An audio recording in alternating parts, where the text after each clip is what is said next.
Opravdaj me, Gospode, jer sam živeo u čestitosti. U Gospoda se uzdao, ne kolebajući se. Ispitaj me, Gospode, i proveri moje srce i misli istraži. Jer tvoja ljubav mi je pred očima i u tvojoj istini živim. Ne sedim sa ništarijama i ne ulazim k licemerima. Mrzak mi je skup zlikovaca i neću da sedim s opakima. Perem ruke u nedužnosti, Gospode, i oko tvog žrtvenika idem, iz svega glasa pevajući pesmu zahvalnicu i pričajući o svim tvojim delima čudesnim. Gospode, volim dom u kome živiš i mjesto gdje tvoja slava stanuje.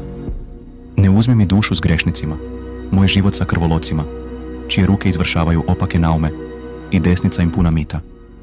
A ja živim u svojoj čestitosti. Izbavi me i milostiv mi budi. Na ravnom mestu stoje mi noge.